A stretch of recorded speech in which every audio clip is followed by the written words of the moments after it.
Bienvenidos una vez más a las historias de Lilith.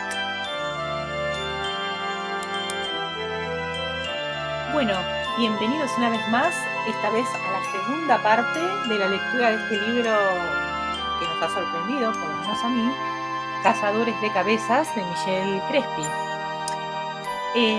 Quería comentarles que estoy haciendo lo mejor posible para que los audios salgan mejores y para que las imágenes también se vean bien o acompañen un poco, a pesar de que este pequeño programa está pensado solamente para ser escuchado.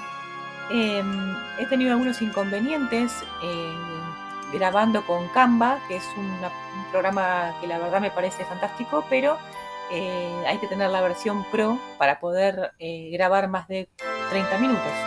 Así que como todavía no tengo la versión Pro, porque bueno, yo estoy acá en Argentina y sale muy caro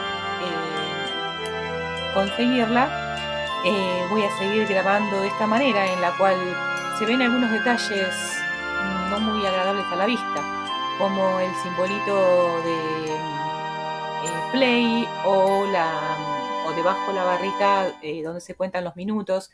Pero bueno, espero sepan comprender y sin más, no los hago esperar porque ya queremos saber qué sucede. Comencemos con la segunda parte. De vuelta en casa, Ana, mi mujer, me preguntó cómo habían ido las cosas. Creo que bien, contesté. Era la frase que oía con más frecuencia desde hacía 2 meses, o quizá desde que nos casamos. Nunca he esperado una ayuda especial de nadie, y la mejor manera de apartar la tentación es contestar, creo que bien, a todas las preguntas, sea cual sea su propósito. Kipling de nuevo. El sociólogo norteamericano Risman escribió un libro para explicar que hemos pasado de una sociedad compuesta por hombres que no necesitaban nada para construirse, inner determined, una sociedad compuesta por hombres totalmente dependientes de los demás, other determined. Yo pertenezco claramente a la primera categoría. Sé que eso hace sufrir a Ana. No, exagero. Se siente despechada. Cree que no le pido que me consuele porque ella no es bastante importante para mí. Una conclusión errónea por completo. De hecho, es todo lo contrario. Precisamente porque la quiero, porque temo perderla, me resisto a mostrarle mis debilidades. El sistema educativo que estaba en vigor en los años 60 y con el que me crié es el que establece toda nuestra organización. Eres fuerte, ganas y recibes una recompensa. Eres débil, pierdes y te cae un castigo. Ana no se casó conmigo porque llorara sobre su hombro, sino porque triunfaba y tenía de mí una imagen positiva. Quiero conservarlas, la imagen y a Ana. He conocido a demasiados tipos que han perdido el trabajo e inmediatamente después a su mujer porque les cambió el carácter y dejaron de aportar lo que ella deseaba. Cambiar el papel de esposa por un papel de madre consoladora produce una satisfacción psicológica recíproca, pero temporal. Enseguida cansa. No se puede revisar de forma duradera toda la arquitectura sobre la que está construido un matrimonio. Que la fuerza te acompañe. En los albores del tercer milenio sigue siendo la frase más conocida de la película más famosa del año. No hemos hecho muchos progresos desde los grandes monos antropomorfos. En los negocios ocurre lo mismo. No gana necesariamente el más inteligente, sino el más violento, el que desea algo más que los otros. Ana dice que quiere compartirlo todo conmigo, que se comprometió, lo recuerda muy bien, para lo bueno y para lo malo. Que si mantengo un jardín secreto no podrá amar toda mi persona. Estoy seguro de que lo cree y de que es totalmente sincera, pero también estoy seguro de que se equivoca. Si me eliminan de la carrera, no dejará de quererme. Me querrá de un modo distinto. Querrá a otro hombre, a otro yo. Es un riesgo demasiado grande. No obstante, Ana se ha comportado de forma ejemplar. Cuando le dije que me había quedado sin trabajo, no se limitó a comentar, como muchas de sus amigas, que ya no tendríamos ingresos o tendríamos muchos menos. No pensó primero en ella. Se pasó un buen rato convenciéndome de que yo no tenía la culpa, lo cual era inútil, porque yo no me sentía en absoluto culpable, y motivándome, lo cual era inútil también. Le rogué con bastante sequedad que se olvidara de esa ayuda psicológica de urgencia, y no hablamos más del asunto. Desde hace 2 meses, de vez en cuando me pregunta, fingiendo no darle importancia, qué tengo en perspectiva, y yo contesto inevitablemente que ando detrás de algo. Sé que está preocupada por mí. Dentro de unas semanas, cuando empiecen a quedar facturas pendientes de pago, se preocupará por ella y por nuestras hijas. Entonces es cuando las cosas se pondrán serias de verdad, cuando piense que las niñas están en peligro por mi causa. Sin embargo, nuestras 2 hijas no están expuestas a que le suceda gran cosa. La mayor, alumna brillante, está acabando unos estudios empresariales con excelentes notas. A final de curso entrará en el mercado y recibirá un montón de ofertas. El caso de la pequeña es otro cantar. Intenta vagamente estudiar historia del arte en una facultad de letras, lo que me parece poco prometedor. Solo la veo una vez a la semana y me acusa de agobiarla. Quizá lo hayamos hecho sin querer, su madre, su hermana y yo, y necesita liberarse, pero el proceso se me está haciendo muy largo. Podría haberse pensado que el hecho de quedarme en paro la acercaría a mí. Ya no era como su hermana el que triunfa en todo, sino como ella, el que está destruyéndolo todo. Pues bien, nada más alejado de la realidad. Ha tenido la delicadeza de moderar su agresividad, pero se nota que se reprime. ¿De qué? ¿De hundirme? ¿De vengarse? ¿De bailar sobre mi cadáver? Mi fracaso es su triunfo, y al mismo tiempo está resentida conmigo por sustraerme a su cólera. El resultado es que prácticamente ya no me habla. La atmósfera de las comidas de los domingos se ha vuelto bastante tensa en los últimos tiempos, sobre todo porque Ana sigue trabajando. Tuvo la sensatez de ingresar en la administración, donde el sueldo es más modesto pero seguro. Dirige en el rectorado parte de un servicio técnico compuesto de hombres en un 95%, como todos los servicios técnicos. Lo lleva con mano férrea, que es la única manera de hacerlo en tales circunstancias. En casa puede volver a ser mujer. Esa es una razón más para que yo no quiera cambiar los papeles. La psicóloga de Weber no intentó profundizar en mi situación familiar. Al principio no entendí muy bien por qué. Es tal la fuerza de la familia en Francia que todos los predadores te explican que si actúan así es pensando en sus hijos. Por lo demás, no es del todo incierto. Un padre haría cualquier cosa para conservar el cariño de su hija, y si eso exige comprar un acaballadero porque la jovencita siente afecto por los ponis, conseguirá el acaballadero a cuchilladas. No hay nada más humillante que negarle un capricho a un hijo por razones económicas, no por consideraciones pedagógicas. Pero en De Waver sabían todo eso, al igual que sabían que no tenían ningún medio de verificar lo que yo les contara. Cuando tu mejor amigo se divorcia de repente y te confiesa que su vida era un infierno desde hacía años, entonces bajas de las nubes. No te habías dado cuenta de nada. ¿Cómo ibas a poder clasificarlo con 3 cruces en las casillas de un cuestionario?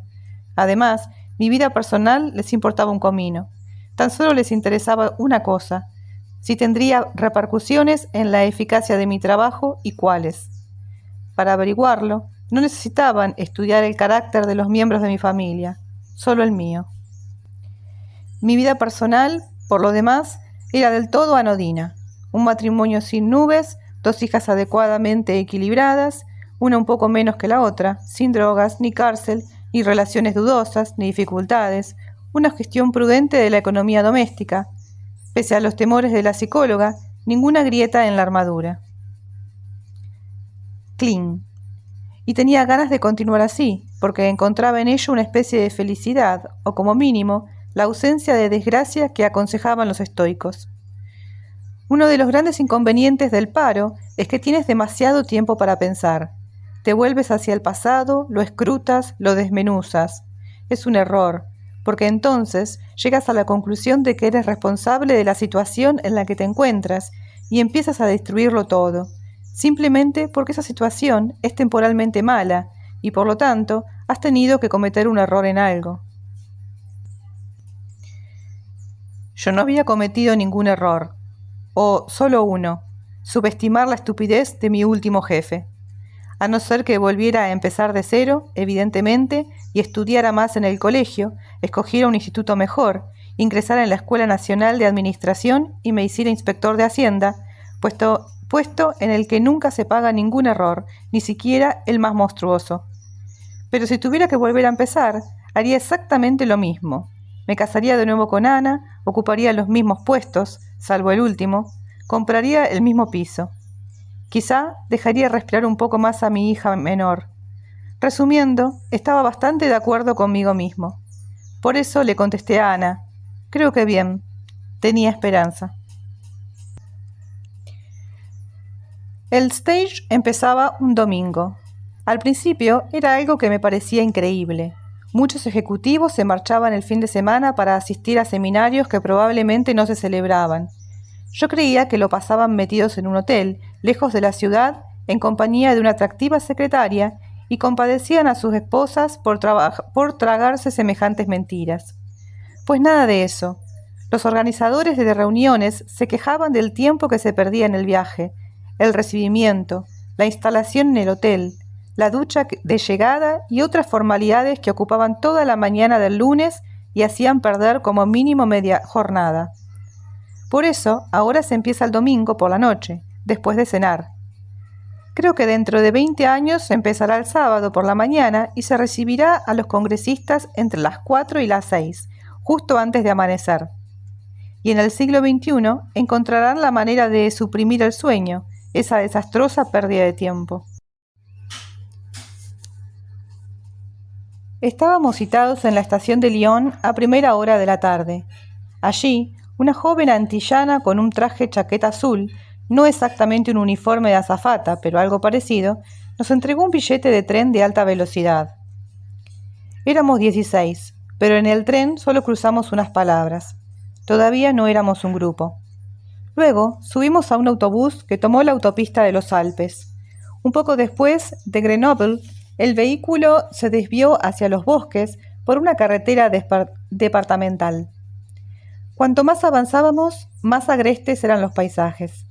Los apacibles pastos daban paso hacia precipicios amenazadores, los árboles oscurecían los rayos del sol, pasábamos junto a cascadas y afloramientos rocosos.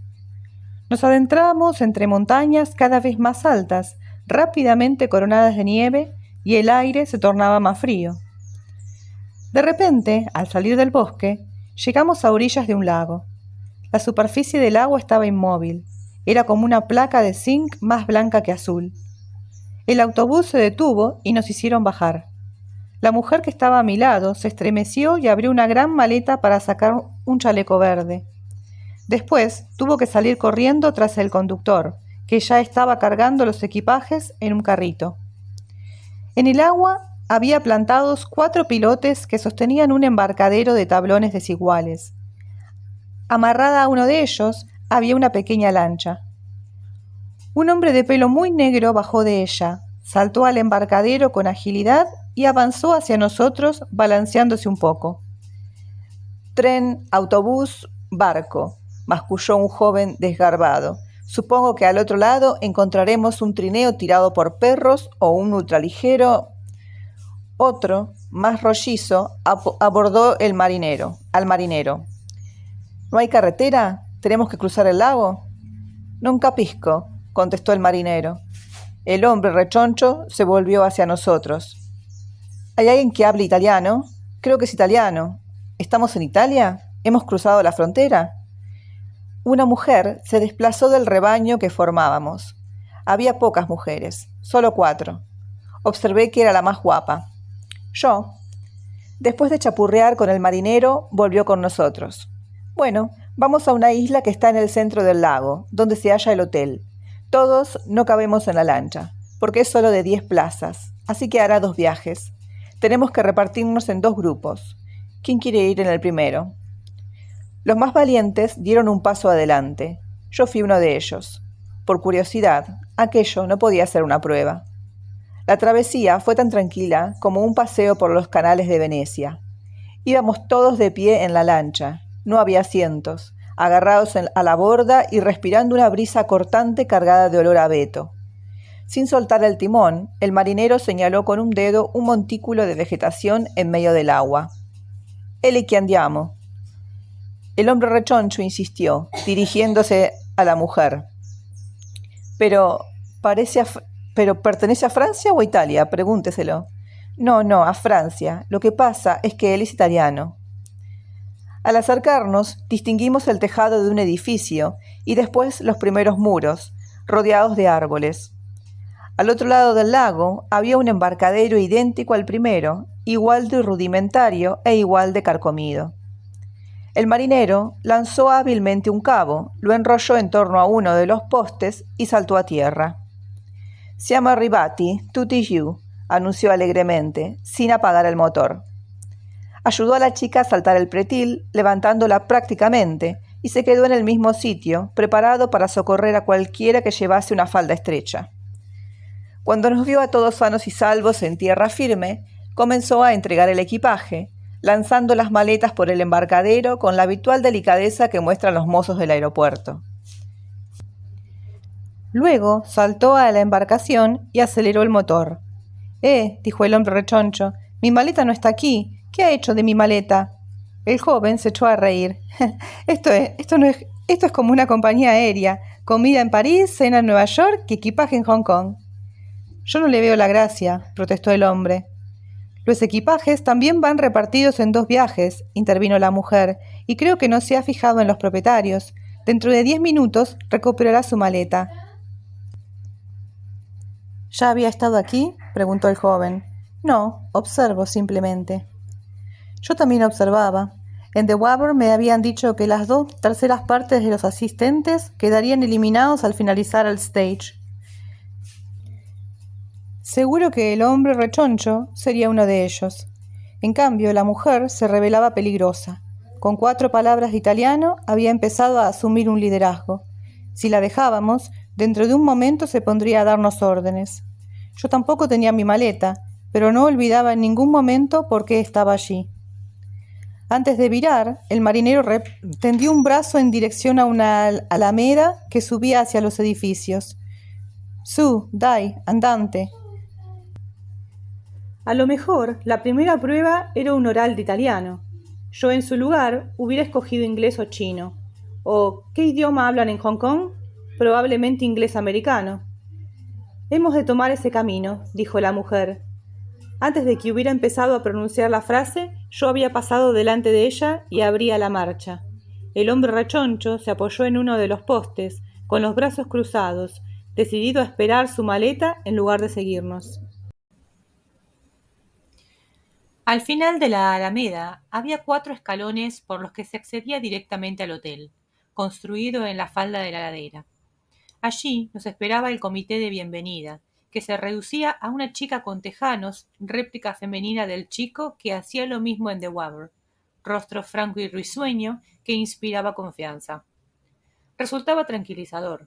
Si conseguían contratar en todas partes recepcionistas capaces de desarmar con una sonrisa a los más gruñones, sin duda serían capaces de distinguir las aptitudes idóneas en cualquier nivel.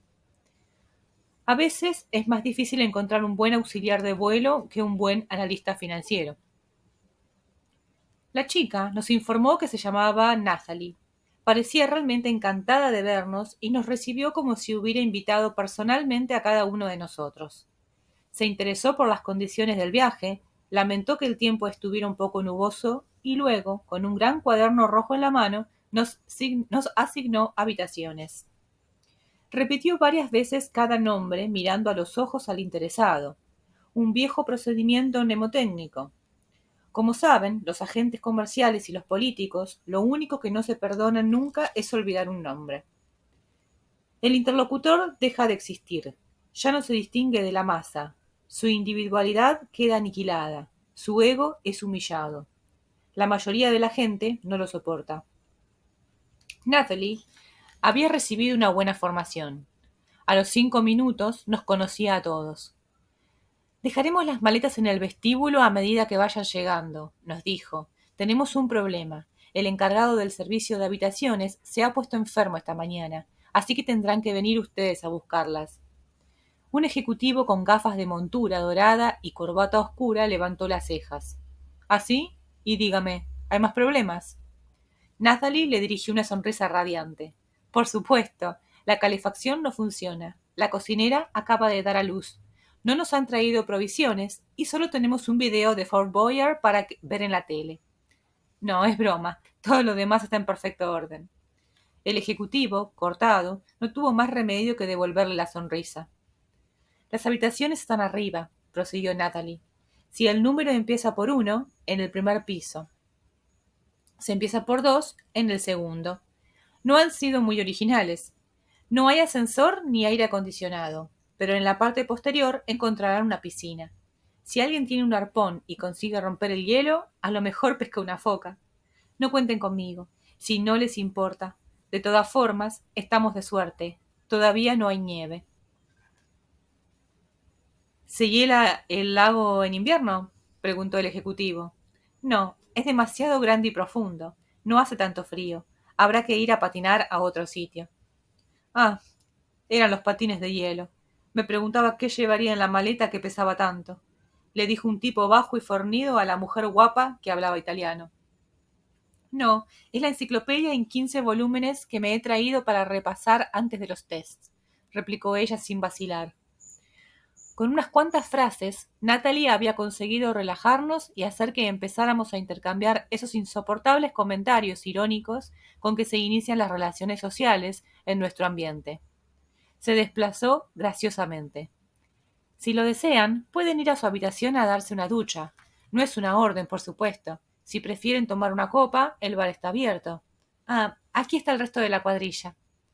Nuestros compañeros de infortunio entraban en ese momento en el vestíbulo, jadeando. La cuesta era pronunciada, y la habían subido deprisa para darnos alcance. Natalie tomó de nuevo el cuaderno.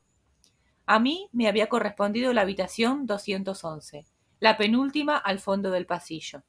Estaba amueblada al estilo de los hoteles de campo, el opuesto al de los Hilton y similitudes. Una gran cama de madera, un grueso edredón, una mesilla de noche rústica cuyo cajón cerraba mal, dos cortinitas rojas que tapaban una estrecha ventana. En lugar de armario empotrado, había un mueble enorme que se comía la mitad del espacio y casi obstruía la entrada del cuarto de baño. Probé el colchón saltando encima 2 o 3 veces, duro, pero no incómodo, y luego descolgué el teléfono negro situado desde la cabecera, única concesión a la modernidad. Dejé que sonara 10 veces.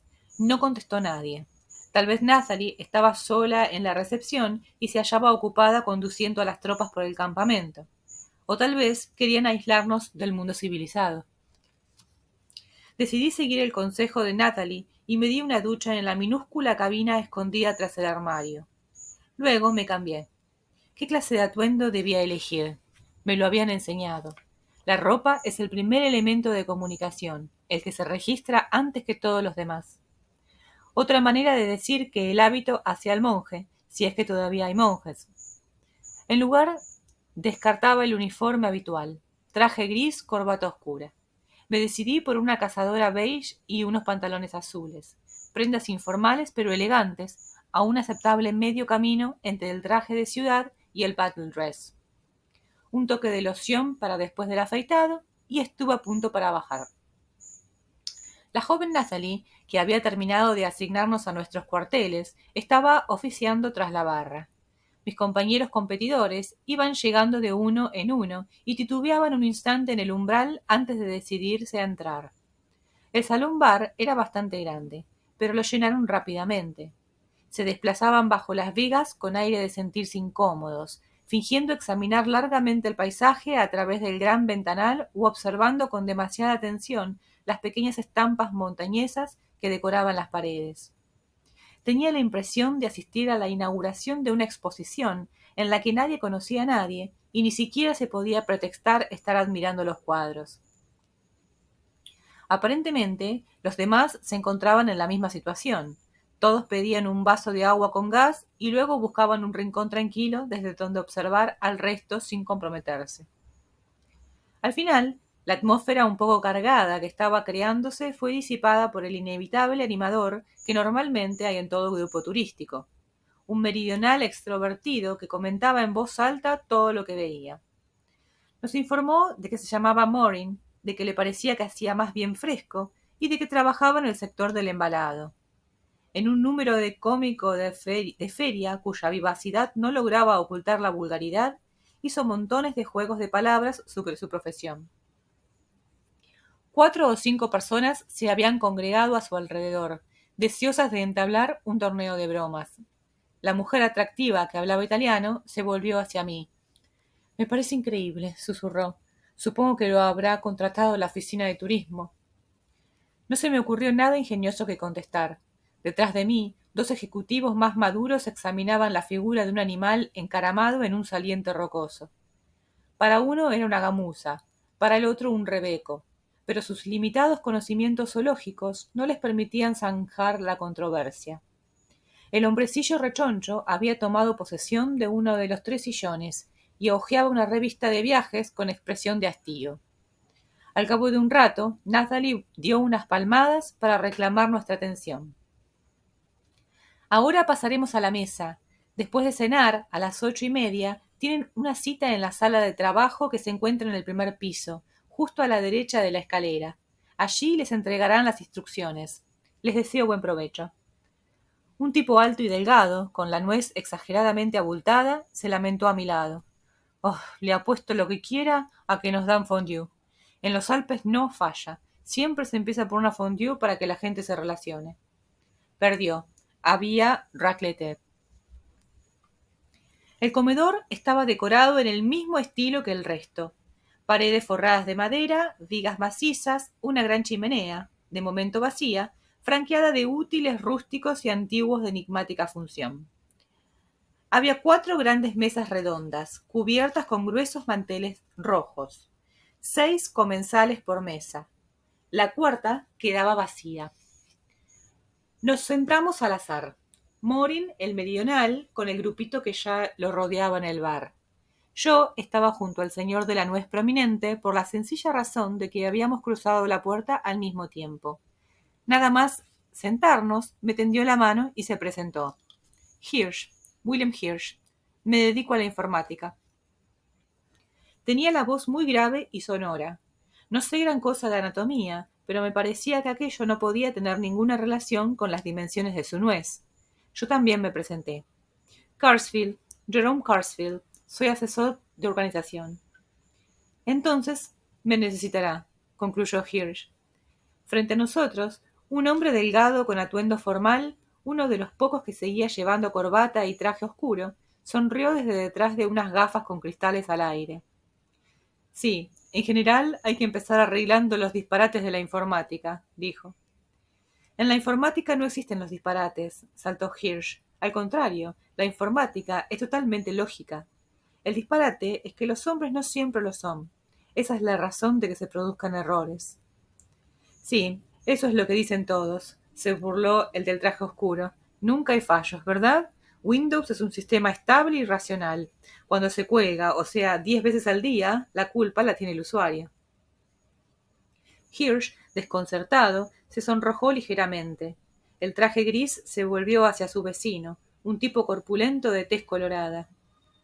«No era mi intención molestar a nuestro amigo. Los informáticos hacen lo mismo que los hombres con sus mujeres. Todos echan pestes de la suya, pero no consienten que nadie más las critique. ¿No es así?». El tipo corpulento dijo una vaguedad, y Hirsch se relajó. «Es verdad que de vez en cuando hay algunos problemas», reconoció. «Ni siquiera nosotros los comprendemos todos, pero la mayoría de la gente no los sitúa donde están realmente. No se quejan de algo que no funciona, se quejan de algo que funciona, pero que no saben manejar. El 99% de las veces se han equivocado al manipular la máquina». El del traje oscuro firmó la tregua. «Exacto, pero no me diga que nunca hay ningún problema de hardware». «El hardware no plantea dificultades», observó Hirsch. «Si un cable de cinta está defectuoso, se cambia y ya está. El único problema real del hardware es la falta de estándar, de modo que los materiales no siempre son compatibles y se producen conflictos. Es lo mismo que pasa si se intenta montar una pieza de Peugeot en un Renault. No, lo que es un engorro es el software, los programas. Ahí es donde puede haber errores». ¿Cuál es la causa, usted que es especialista? Preguntó el quinto comensal, un hombrecillo de mirada socarrona. Hirsch, halagado por el hecho de que se le reconociera como especialista, se enzarzó en una larga disertación sobre la desmesurada cantidad de líneas que hay en un programa.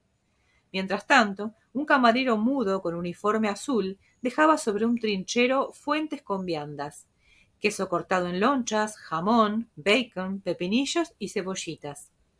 En la mesa contigua se produjo una explosión de risas. El meridional lo había apilado todo en el mismo recipiente antes de meterlo en el aparato. «Se cree que está en un McDonald's», comentó alguien. Las risas continuaban. Morin intentaba retirar el mazacote, que se había atascado y empezaba a humear. Crucé una mirada con el hombre del traje oscuro. Debía de estar pensando lo mismo que yo. Morin había superado los test preliminares, así que no podía ser tan idiota como intentaba hacernos creer. El muy taimado escondía su juego tras la verborrea. O tal vez había dos categorías: los que querían ganar de verdad y sabían que el combate había comenzado, y los que habían llegado hasta allí tras una repesca para divertirse un poco antes de ser inevitablemente eliminados. En cualquier caso, mi posición era la misma. 2/3 de los presentes no acabarían la semana, y yo necesitaba sobrevivir a toda costa. Mientras masticaba mis lonchas de queso, observé disimuladamente a los participantes. El del traje oscuro era peligroso, y la mujer que hablaba italiano también. Hirsch no suponía una amenaza para mí. Quizá fuera el mejor en su especialidad, pero no en la mía. Nuestros intereses no coincidían. El hombrecillo rechoncho era demasiado inseguro para resistir. El corpulento de cara colorada, demasiado taciturno. Debía de ser fácilmente intimidable. Los de la mesa de Morin no me asustaban. Tenían ganas de reír y divertirse. A la hora de la verdad, le faltaría la concentración necesaria. A Morin habría que juzgarlo llegado el momento. 3 buenos, 7 malos, 1 dudoso. Esas eran las cuentas. Quedaban 5 más. El hombrecillo socarrón, que probablemente carecía de medios para imponerse, pero que sin duda podría causarnos problemas, y las 4 personas que habían ido a parar a la tercera mesa, incompleta: la mujer del chaleco, otra mujer anodina y 2 hombres que comían sin pronunciar palabras, uno con barba y el otro calvo. Era la mesa de los vencidos, 4 individuos que no hablaban. En el mejor de los casos, quedaría uno. Me volví hacia el del traje oscuro. Él también me observaba con disimulo, y nuestros ojos se cruzaron de nuevo. En los suyos no había ninguna expresión. Eran ojos de asesino, atentos y vacíos. «¿Y usted a qué se dedica?», le pregunté. Vaciló un segundo. «Tengo una formación de jurista», respondió. Sí, yo también tenía un biberón y después fui al colegio. No era esa la respuesta que esperaba. Abrí la boca para continuar preguntando, pero Hirsch se me adelantó. «Jurista, ¿eh? Comprendo que los informáticos le irriten. No tienen ni idea de qué hacer con nosotros». En vez de protestar, el del traje oscuro se mantuvo en silencio. Hirsch intentó aprovechar lo que él consideraba una ventaja. «Porque sus leyes no tienen en cuenta para nada lo que nosotros estamos haciendo. Vamos demasiado deprisa. Mire Internet, por ejemplo. Nadie puede regular eso jurídicamente. Es una red mundial y no existen leyes de ámbito mundial. Y cuando tengan 2 sentencias en Ohio y una en New Hampshire, explíqueme cómo van a hacer que las apliquen en Karachi».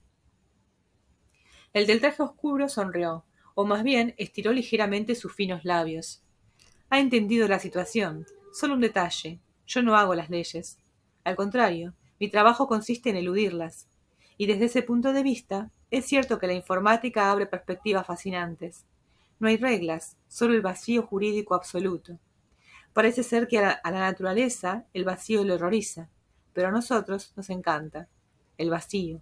Ahí es donde nos realizamos y ganamos». «Debería escribir un libro», intervine. «Elogio de la vacuidad, Por cierto, ¿cómo se llama?». Retiró su recipiente de la plancha, rascó cuidadosamente el queso y cortó por la mitad una cebollita con un gesto preciso. Luego levantó la cabeza. «Charriac, Emmanuel Charriac. Elogio de la vacuidad. Interesante. Pero si está tan vacío, ¿quién lo leerá?». «¿Qué más da?», intervino el hombrecillo socarrón. «En general, un libro solo contiene una idea que se estira hasta la náusea. Si lee el artículo que lo resume, Ha leído el libro. Las otras 200 páginas son para demostrar la idea. La demostración del teorema. Eso no se utiliza jamás. Solo se utiliza el teorema. 1. Si hubiera estudiado en una gran facultad de matemáticas, le interesaría más la teoría que el resultado. Y 2. No estaría aquí, replicó Cherriac con la expresión de una rana acechando a un mosquito. Como descubriría más adelante, aquella frase era una muestra del razonamiento de Cherriac. Iba más deprisa que todos, y no contestaba a tu pregunta, sino directamente a la objeción que no dejarías de hacer a su respuesta. Visualizaba las implicaciones de cada frase y saltaba a la conclusión eludiendo el diálogo intermedio. Solo había dos así, él y el barbudo de la mesa de 4. Resultaba agotador oírlos hablar. Yo estudié en una gran facultad, protestó el socarrón, no politécnica ni central, desde luego, pero en una universidad prestigiosa. Ah, a mí también me gustan las ciudades de provincias, comentó Cherriac. El diálogo normal habría sido ¿en París? No, en una ciudad de provincias. Las grandes facultades están en París y los centros simplemente prestigiosos en las ciudades de provincias. ¿A usted le gustan las ciudades de provincias? Sí, desde luego. Ah, a mí también me gustan las ciudades de provincias. Cherriac se había saltado 4 frases de 5. 2 días después, para minimizar lo que podía tener de inquietante semejante rapidez, fingió lamentar el tiempo perdido y la saliva gastada en palabras sabidas e inútiles. De postre nos sirvieron tarta de chocolate. El meridional se sorprendió ruidosamente de la ausencia de queso, provocando nuevas risas de asombro. Todo el mundo se divertía mucho en su mesa, salvo la mujer que hablaba italiano, y acababan de descorchar la tercera botella de vino blanco. Natalie volvió a aparecer después del café. No había cenado con nosotros. A nadie le había extrañado. Formaba parte del personal y estábamos en un hotel, no en una colonia de vacaciones. Pero tampoco estaba ninguno de los animadores de The Waver. Son las 8:25, anunció. A las 8:30, reunión. Sincronicen los relojes, añadió el meridional. Noté en la boca del estómago esa ligera punzada de miedo que precede a los momentos importantes. Bueno, hasta acá llegamos con la segunda parte de este libro tan interesante. Cuéntenme, por favor, qué les parece hasta el momento. Si les viene gustando tanto como a mí. Yo la verdad no puedo parar de leerlo. Creo que lo voy a terminar antes de lo que esperaba. No es un libro muy largo, son alrededor de 300 páginas, pero como pueden ver se lee muy fácilmente, es un libro muy sabroso. Bueno, acá tenemos un par de personajes, unos personajes todos muy interesantes, sobre todo Cherriac, que bueno, que es el mismo que fue mencionado a comienzo de la historia, ¿no? Así que queremos saber qué pasa, cuáles son los hechos que continúan en esta casa hotel misterioso. Así que no se pierdan por nada del mundo mañana la lectura que continúa. Entonces me despido de ustedes, les agradezco por haber llegado hasta acá, hasta el final. Les pido que le dejen like a cada uno de los videos si es que fue de utilidad o de agrado para ustedes. Y nos vemos mañana.